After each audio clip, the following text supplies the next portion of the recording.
Gandang hapon po sa inyo lahat. Uh, Maiksing mensahe lang ito para sa couple at para sa inyo rin lahat. No? Binata man o dalaga, may asawa man o wala. Pero may survey muna ako bago ko pataasin ang inyong mga kilay sa mga susunod ko sasabihin. Sino ang naniniwala dito sa perfect marriage? Taas ang kamay.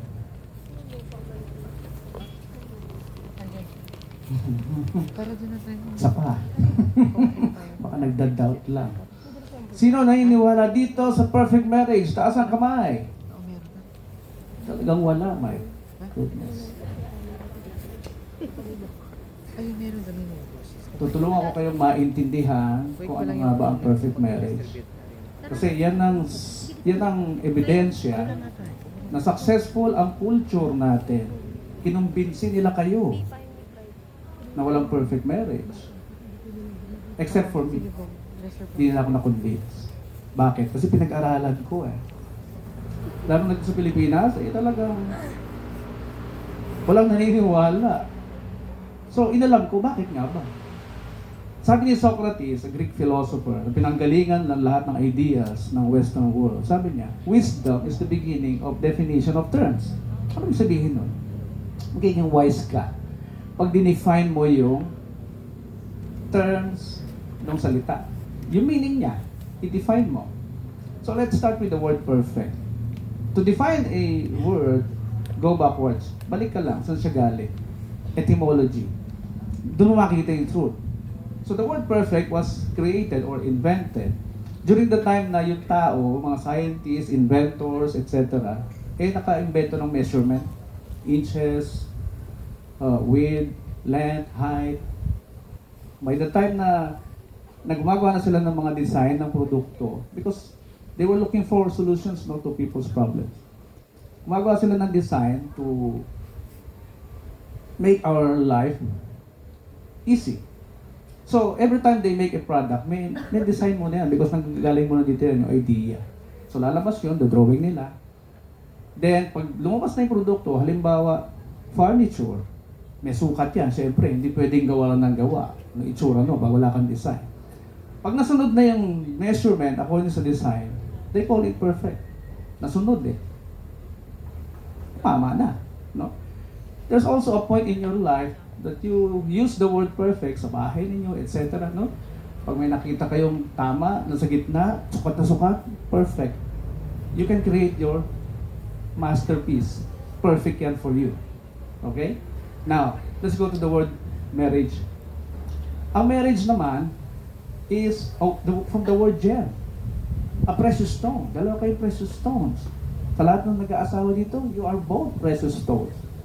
Pareho kayong created ng Diyos. Pareho kayong mahalaga sa Kanya. Pareho kayong may built-in capacity to survive.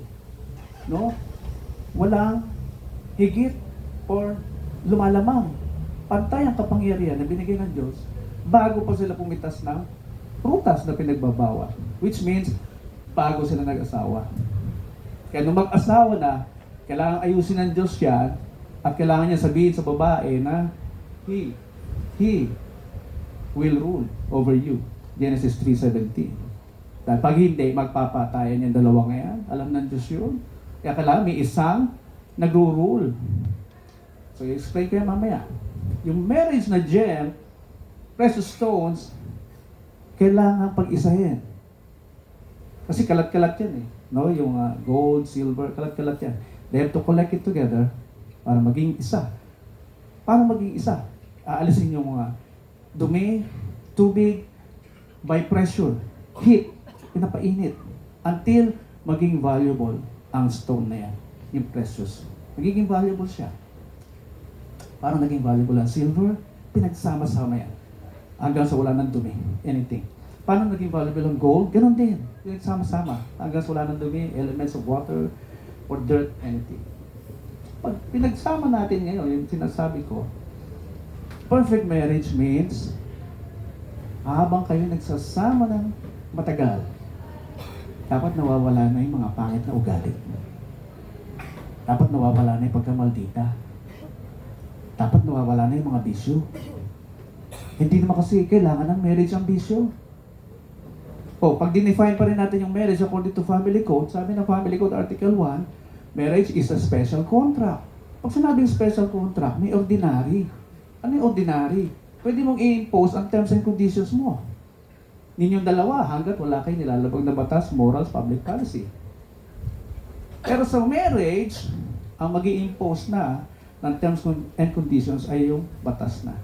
Ibig sabihin, nakasulat na. Hindi ka na pwede magpasok ng terms and conditions mo unlike civil contract. Marriage, sabi doon, ang linaw.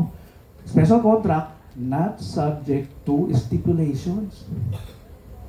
Ano ba stipulations? Ito yung terms and conditions ninyo na gusto nyong dalhin sa marriage. Ano ba yun? Yung nagpapasaya sa inyo. Ano ba yun? Sugal, alak, sigarilyo, babae. Kailangan ng marriage yan? Kailangan ng marriage, girls? Yung abisyo? Pag isa-isa natin yan, talagang magbibigay ng stress sa buhay niya. Diba? Sigarilyo, alak, sugal. Sigarilyo. Mauuna ka. May iwan asawa mo. Hindi naman talaga healthy yan.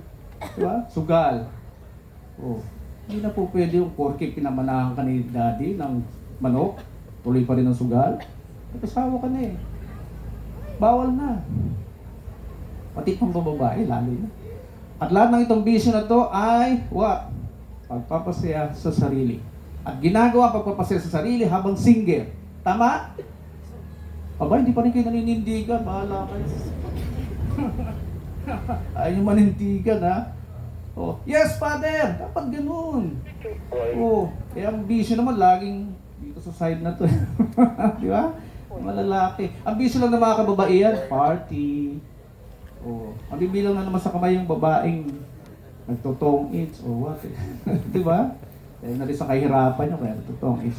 So, ang perfect marriage, therefore, at pagsasama ng male and female na sumusunod sa design ng marriage, sa sinasabi ng marriage, malinaw na po, ang perfect marriage ay pagsasama ng male and female na hindi inaatake ang asawa, hindi sinisigawan, kasi bawal. Husbands, love your wives and do not be harsh to them. Nasa Bible. Sino ba magsasabi ng tama para maging maayos ang relationship nyo? Diyos lamang. Hindi Senado, hindi Kongreso. Diyos lamang. Siya nag-create ng marriage eh. Siya nag-create ng male and female eh. Hindi pwede magdikta ang gobyerno. Kaya kahit sabihin pa nilang may equality, hindi applicable yan sa marriage. That's only applicable for the corporate side. At the moment na nag-asawa na, inaayos na ng Diyos niya, He will rule over you. Problema, pag yung lalaki, hindi nag-take the lead.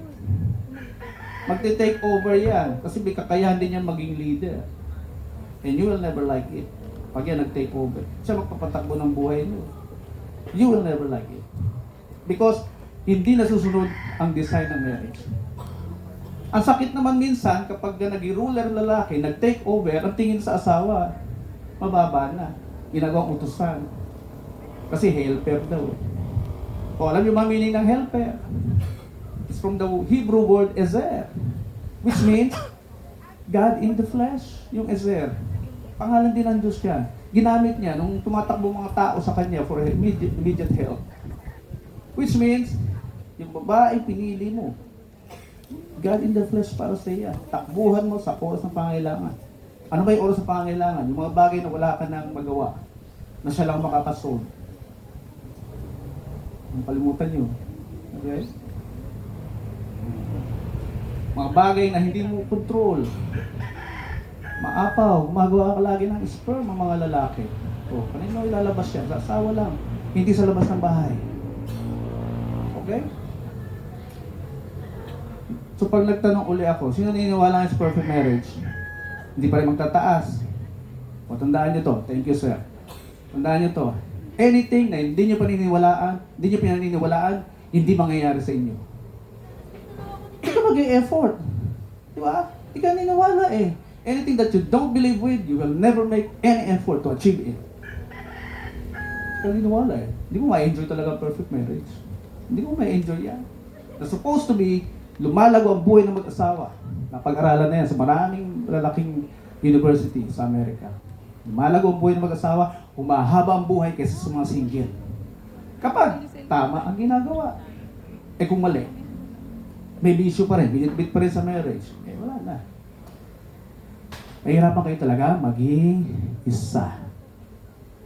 Finally, Albert Einstein. Marriage is a risk. Pag sinabing risk, abay pwedeng humiksi buhay mo. Risky daw marriage talaga. Paano naging risky? I-stressin ka ng asawa mo. O, mga bisyo, hindi niya maiwanan, hindi niya matalikuran. I-stressin ka noon. Pero may enjoy niyo daw ang journey of your lives together by having one spirit. Siya mismo nagsabi no. At ang isang katawan ay nangangailangan lamang ng isang spirit. Bad spirit na yung isa. Isa lang. At ang isang katawan ay nangangailangan lamang ng isang ulo. Because ang isang katawan na may dalawang ulo, parehong leader, is called a monster. Isa lang. God is a God of order. God is very organized. Inayos niya lahat yan. All we have to do is to believe and practice it. Okay? Kaya hindi inaatake ang asawa. Yun ang perfect marriage. Hindi nagsisiraan sa isa't isa. Ang tingin din niya sa asawa niya, image of God. Because whenever you attack your partner, you are attacking the image of God. Bawal ang negatibo. Bawal lang magbibintang sa asawa. Bawal yung marami kang duda. Huwag kang manonood ng telenovela kasi. Para hindi mo binadududa asawa mo. Ha? Mga ma'am, misis, nagbibigay ng dumi yan. Virus sa utak. Walang malay-malay yung husband mo, uuwi. Ikaw baka nang bababae ka na ha. Toxic yan. Do not entertain negative thoughts. Mga dumi na pinapakita sa social media o sa TV. Malala na ang ating culture. That's why wala nagtataas ng kamay sa inyo. That's why I have to correct your mentality. Ma-enjoy nyo ang marriage ninyo.